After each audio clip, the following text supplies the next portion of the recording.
Petrol तो महंगा होगा। IT का शोबा बहुत कमाऊपूर्ण। ऑपोजिशन का फैसला क्या?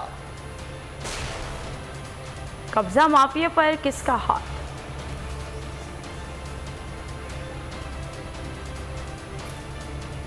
बुलेटिन के आगाज में आपको खबर दें, पाकिस्तान में पेट्रोल मजीद महंगा हो सकता है। मुशीर खजाना शौकत तरीन ने खबरदार कर दिया, कहा कि आलमी मार्केट में कीमतें बढ़ने पर कीमतें बढ़ाना पड़ेंगी। शौकत तरीन ने रुपए की कदर में कमी की वजह सट्टेबाजी को करार दे दिया, कहा कि सट्टेबाजों के गिर्द घेरा तंग करेंगे, जखीरा अंदोजों के खिलाफ भरपूर कार्रवाई की जाएगी। उन्होंने कहा कि IMF को कई चीज़ों पर नो कहा, आलमी इदारे के साथ मामला तय होने पर जल्द खुशखबरी मिलेगी। हम ये कर रहे हैं, जहाँ जहाँ हम कर सकते हैं हम उसको नीचे लाने की कोशिश कर रहे हैं। आपने देखा होगा $42 जो है तेल की प्राइस बढ़ गई है, $42 से $87 पे। इसका मतलब 100% बढ़ी। हमने जो आपके पेट्रोल प्राइसेस हैं, अपना जो टैक्सेस कम कर, हमने उसको सिर्फ मेरे ख्याल 34 के 40% बढ़ाया, तो 60% हमने एब्जॉर्ब किया। इस वक्त मसला है, लेकिन ये वो चीज़ें हैं जो हमारे पास नहीं है, हमें लानी पड़ेंगी। दूसरा एलिमेंट जो इस वक्त अनसर्टेनिटी क्रिएट कर रहा है, और वो है हमारा IMF का प्रोग्राम। तो भाई IMF का प्रोग्राम आप अक्टूबर की पहले से आपने शुरू किया हुआ, अभी तक क्या हो रहा है क्या नहीं। आपको मैं कहना चाह रहा हूँ कि हम वहाँ उस मंजिल पे ऑलमोस्ट पहुँच गए। इंशाल्लाह वो मैं नहीं अनाउंस कर सकता हूँ, वो IMF ही करेगा। तो आप ये खुशखबरी भी अब सुन लेंगे। हमने डिसाइड किया कि हमें इंक्लूसिव एंड सस्टेनेबल ग्रोथ चाहिए। 4-5 साल की ये नहीं चाहिए, हमें तरक्की चाहिए कम से कम 20 से 30 साल तक। और हम आपने 6 से 8% ग्रोथ करनी है अगर अपने इस इकोनॉमी में, तो रेवेन्यू आपको 20% होने चाहिए आपकी GDP के। तो हमने ग्रो करना है इस टैक्स टू GDP को, तकरीबन 6 से 7 साल में हम इसको 20% पे लेके जाएंगे। वज़ीर इत्तलात फवाद चौधरी ने कहा है कि चीनी की कीमत में 43 रुपये कमी आई है, लेकिन ये खबर किसी मीडिया पर नहीं चली। ट्विटर पैगाम में वज़ीर इत्तलात ने इल्ज़ाम लगाया कि हमारा मीडिया 24 घंटे सिर्फ साजिशों और गैर मुस्तहकम होने की नवीद पर ही चलता है। उन्होंने कहा कि चीनी की कीमत में नुमाया कमी आई है, लेकिन मजाल है मीडिया पर यह खबर भी आ जाए। एक ट्विटर सारिफ ने उनसे पूछा कि हुकूमत ऐसे मुनाफाखोरों के खिलाफ क्या इकदाम करेगी जिन्होंने चीनी ज़ख़ीरा करके फ़ी किलो 43 रुपये कमाए। फवाद चौधरी ने जवाब देते हुए लिखा कि हुकूमत ने शुगर मिल्स पर 46 अरब का जुर्माना आयद किया है। ये लोग अदालतों से स्टे ऑर्डर लेकर बैठे हैं। अदालतों से गुजारिश है कि इन मुकदमात के फैसले जल्द करें। अपोजिशन ने चीफ इलेक्शन कमिश्नर की तैनाती के लिए कायम पार्लिमानी कमेटी में फवाद चौधरी और आसिम सवाती की शमूलियत पर एतराज़ कर दिया। अपोजिशन ने मौक़िफ़ इख्तियार किया कि दोनों वज़रा पर इलेक्शन कमीशन में केस चल रहा है। उनकी शमूलियत से हुकूमत की गैर संजीदगी वाज़ेह हो जाती है। इलेक्शन कमिश्नर की तैनाती के मामले में नया तनाज़ा। अपोजिशन ने पार्लिमानी कमेटी में फवाद चौधरी और आसिम सवाती की शमूलियत पर एतराज़ कर दिया। अपोजिशन ने मौक़िफ़ इख्तियार किया है कि आसिम सवाती और फवाद चौधरी इलेक्शन कमीशन पर इल्ज़ामात लगा चुके हैं। दोनों पर इलेक्शन कमीशन में केस चल रहा है। इनकी शमूलियत से हुकूमत की गैर संजीदगी वाज़ेह हो जाती है। JUI की शाहिदा अख्तर अली ने कहा है कि हुकूमत ने काफ लीग और MQM के अरकान को कमेटी से इसलिए निकाला क्योंकि दोनों इत्तेहादी हुकूमत को वोट नहीं देना चाहते। हुकूमत मुतनाज़ा वज़रा को पार्लिमानी कमेटी से निकाल कर गैर मुतनाज़ा मेंबरान को शामिल करे। हर कौमी एजेंडे को इमरान खान ने मुतनाज़ बनाया। इमरान साहब के अलावा तमाम सियासी जमातें इंतखाबी इस्लाहात चाहती हैं। आप सिर्फ इलेक्शन चोरी चाहते हैं। नून लीग की तर्जुमान मरियम औरंगजेब का वज़ीर इत्तलात फवाद चौधरी के बयान पर रद्द-ए-अमल। कहा कि वोट चोरी के एजेंडे को कौमी एजेंडा कहना धोखा, फ्रॉड और कस्ब बयानी की इंतहा है। इमरान साहब के अलावा तमाम सियासी जमातें इंतखाबी इस्लाहात चाहती हैं। आप सिर्फ इलेक्शन चोरी चाहते हैं। हर कौमी एजेंडे को इमरान खान ने मुतनाज़ बनाया।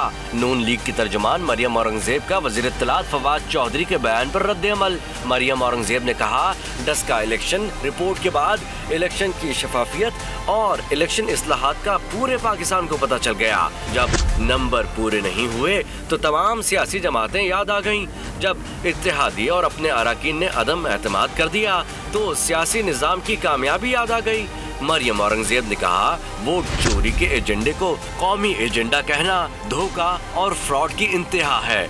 अवाम को इंतखाबी एजेंडा नहीं, इमरान खान का इस्तीफा चाहिए। कानून साजी की नहीं, घर जाने की तैयारी फरमाइए। ऑपोजिशन ने कानून साजी में अदम दिलचस्पी का हुकूमती इल्ज़ाम मुस्तरद कर दिया। उल्टा हुकूमत पर ही गैर संजीदगी का इल्ज़ाम लगा दिया। ऑपोजिशन स्टीयरिंग कमेटी ने स्पीकर के खत का जवाब तैयार कर लिया। इंतखाबी इस्लाहात पर 2017 की तर्ज पर कमेटी बनाने की तजवीज़ भी दी।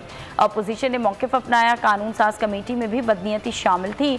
हुकूमत अगर संजीदा है तो कमेटियों में गैर मुतनाज़ शख्सियात शामिल करे।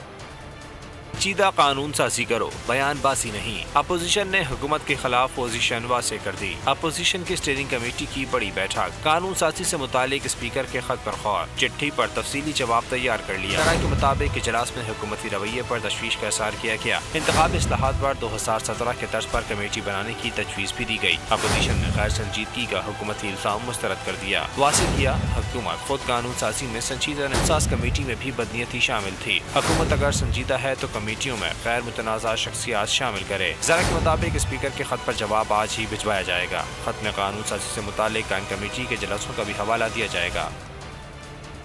मुआविन खसूसी शहबाज गिल ने इंतखाबी इस्लाहात के मुखालिफिन को आड़े हाथों ले लिया। ट्विटर बयान में शहबाज गिल बोले कि इमरान खान और तहरीक इंसाफ शुरू दिन से इंतखाबी इस्लाहात चाहते हैं, लेकिन बदकिस्मती से हर जगह छोटे छोटे नवाज शरीफ बैठे हैं। कोई धांधली से इलेक्शन जीतना चाहता है तो किसी को टेक्नोलॉजी का खौफ है, कोई कौमी इत्तेफाक की राय के जरिए एहतसाब का मुखालिफ है। शहबाज गिल का कहना था कि इमरान खान वक्त का धारा बदल कर रहेंगे।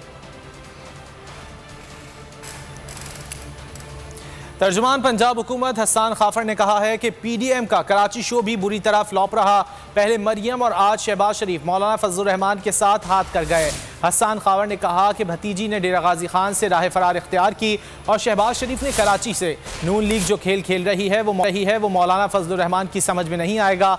मुस्तरद शुदा सियासतदानों का नाजायज़ इत्तेहाद। PDM आखिरी हिचकियाँ ले रहा है।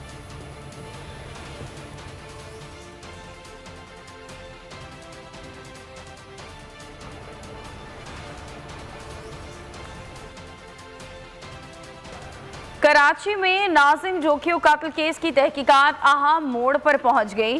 जामा वेस्ट के गार्ड्स ने नाजिम जोखियों को बेईमाना तशद्दुद का निशाना बनाने का एतराफ़ कर लिया। गार्ड्स के मुताबिक नाजिम जोखियों की मौत तशद्दुद के दौरान ही हुई। पुलिस को मकतूल का मोबाइल फ़ोन और कपड़े जामा वेस्ट के करीब कुएं से मिल गए हैं। पुलिस के मुताबिक मोबाइल और कपड़े फॉरेंसिक के लिए पंजाब फॉरेंसिक लेबॉरेटरी भेजे जाएंगे। नाजिम जोखियों कत्ल केस की गुत्थियां सुलझने लगी।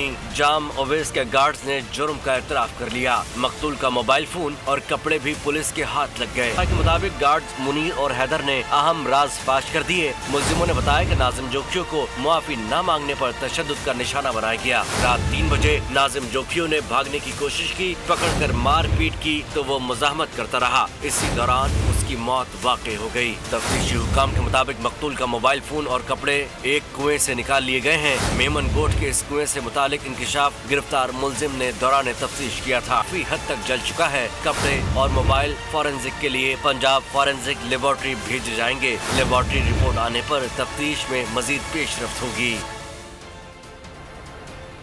खबरों में आगे देखिए, 4 करोड़ रजिस्ट्रेशन कहाँ।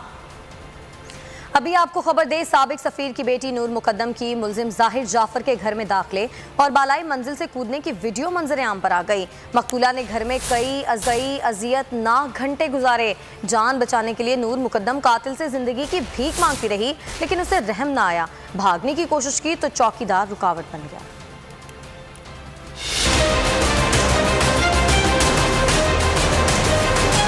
नूर मुकद्दम कत्ल केस में एक और मोड़। कत्ल से पहले की CCTV फुटेजेस सामने आ गईं। फुटेज में देखा जा सकता है कि 18 जुलाई की रात 10:19 पर नूर जाहिर के साथ घर में दाखिल हुई।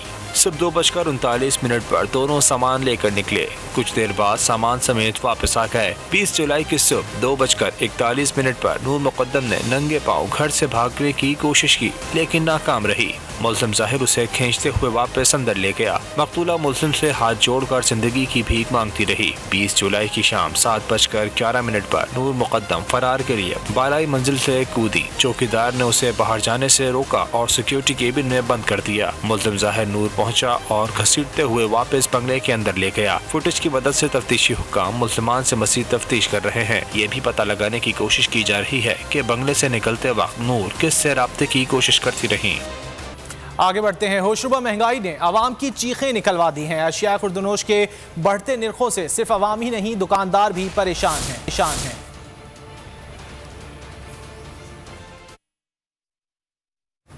महंगाई ने गरीब आवाम की चीखें निकलवा दी हैं। मुल्क भर में अशिया ज़रूरिया की कीमतों में होशरुबा इजाफा देखा जा रहा है। तरफ महंगाई का तूफान, कराची ता खैबर आवाम परेशान। इस्लामाबाद के शहरी कीमतों में अदम इस्तेहकाम से नाला हैं। कराची के आवाम ने वज़ीर आज़म की बातों को महज तसल्लियां करार दिया। वज़ीर आज़म की हर तकरीर में यही बात आती है कि सब्र करें, इंशाअल्लाह अच्छे दिन आएंगे, सब्र करें। सब्र में गरीब मरते जा रहे हैं, निकलते जा रहे हैं। लाहौर के शहरियों ने महंगे दौर में गुजर बसर मुश्किल होने का शिकवा किया। गरीब आदमी तो बस पिसी गया है ना, वो तो बेचारा हांडी बड़ी मुश्किल से पूरी होती है। खाना पीना तो है ही ना, इसके बगैर तो गुजारा नहीं। पेशावर के अवाम ने वज़ीर आज़म से महंगाई पर तवज्जो देने की दरख्वास्त की। पहले तो सस्ते थे, अभी ये 2 हफ्ते में तकरीबन 40-50 रुपए का इजाफा हुआ है। आलू गोभी तकरीबन दरमियाने रेट में है। हमारी हुकूमत से यही दरख्वास्त है कि इस पे तवज्जो दें। कोयटा के सब्जी फरोशों ने तफ्तान बॉर्डर खोलने का मुतालबा कर दिया। इतना सब्जी का कीमत नहीं है, इतना 10 व्हीलर का किराया है, ये नंबर 1। दूसरा, दफ्तान में बॉर्डर को खोलो, टमाटर आ जावे कि सस्ता हो जावे। एक तरफ आम आवाम महंगाई की चक्की में पिस रहे हैं, दूसरी जानिब हुकूमती रहनुमा घरों में बैठकर सोशल मीडिया पर चीजें सस्ती मिलने का दावा कर रहे हैं। महंगाई ने गरीब आवाम से लंडा बाजार की सहूलत भी छीन ली। दीगर चीजें महंगी होने की वजह से लंडा बाजारों में पुराने कपड़े भी महंगे हो गए हैं।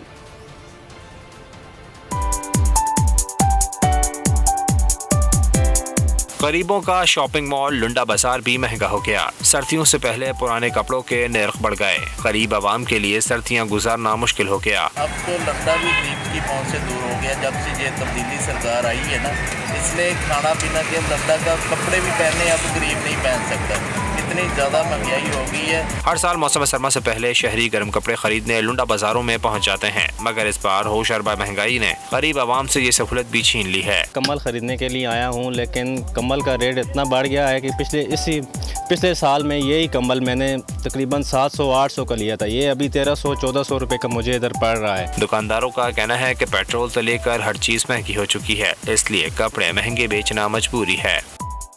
मुआविन खसूसी सानिया निश्तर ने मुस्तहिक अफराद से जल्द राशन पोर्टल प्रोग्राम पर रजिस्ट्रेशन की अपील कर दी। कहा 50,000 से कम आमदनी वाले प्रोग्राम से मुस्तफीद हो सकते हैं। राशन पोर्टल पर घर के तमाम अफराद रजिस्ट्रेशन करवा सकते हैं। बैरून मुल्क सफ़र करने वाले भी राशन प्रोग्राम के लिए अहल होंगे। किराना मालिकान भी पोर्टल पर रजिस्ट्रेशन करवा सकते हैं। मोबाइल सिम का शनाख्ती कार्ड पर होना लाजमी है। उन्होंने बताया कि प्रोग्राम के तहत 2 करोड़ ख़ानदानों को राशन पर रियायत दी जाएगी। 2 करोड़ ख़ानदानों को राशन के ऊपर माहाना 1000 रुपए की रियायत दी जाएगी। इस वक्त हम रजिस्ट्रेशन के मरहले से गुजर रहे हैं, क्योंकि प्रोग्राम को शुरू करने से पहले हमने किराना मालिकान को भी रजिस्टर करना है, और जो ख़ानदान इससे मुस्तफ़ीद होना चाहते हैं हमने उनको भी रजिस्टर करना है। काबीना की मंजूरी के बाद हमने एक रजिस्ट्रेशन पोर्टल खोल दिया था। हर ख़ानदान जिसकी माहाना आमदनी 50,000 से कम है वो इसमें रजिस्टर हो सकते हैं। छत के नीचे 4 भाई और उनकी 4 बीवियां और उनके बच्चे रह रहे हैं, तो हमारे लिए वो 4 ख़ानदान होते हैं और वो सब अलग-अलग इसमें अप्लाई करने के लिए अहल हैं। तो लोगों की रजिस्ट्रेशन के लिए सिर्फ मोबाइल सिम अपने आइडेंटिटी कार्ड पर ज़रूरत है, और जो किराना मालिकान हैं उनके लिए भी मोबाइल सिम अपने शनाख्ती कार्ड पर रजिस्टर होना ज़रूरी है, मगर उसके साथ साथ उनके पास स्मार्टफोन और बैंक अकाउंट भी ज़रूरी है।